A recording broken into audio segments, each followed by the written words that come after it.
Good to see you back, guys. Once again, I'm back with a new tutorial related JavaScript. And in this tutorial, we are going to learn two other methods, shift and unshift.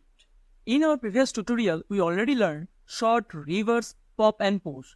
And in this tutorial, we are going to cover these two methods, shift and unshift. Here you can see an array, and inside this array, we have total 3 values, name, age and education. And now you want to delete first value from this list. For that, you need to use shift method. It is totally opposite version of pop method, which we learned in our previous tutorial. And if you want to add a new value in an existing array, in that case, you need to use unshift. It's going to add a new value start of this array. So let's start the practical and see how we can use these functions.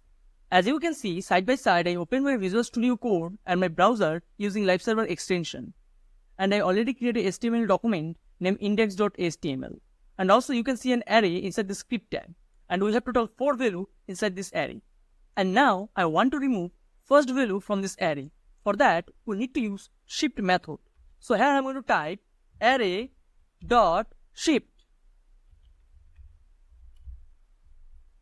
Then semicolon to end this line.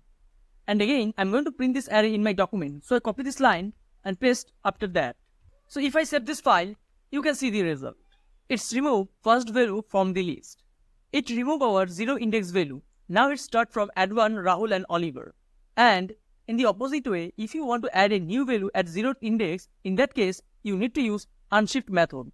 Let me show you. So I'm going to comment out this line, and in the next line, I'm going to type array.unshift. Then inside the round braces, we need to pass a value. And here I'm going to pass camel. And semicolon to end this line. If I save this file, you can see the result in my browser. Now our list starts with camel. At 0th index, it assigns camel value. So this is it for this tutorial. In our upcoming tutorial, we are going to learn these two methods, concat and join. So thanks for watching this video. Stay tuned for our next tutorial.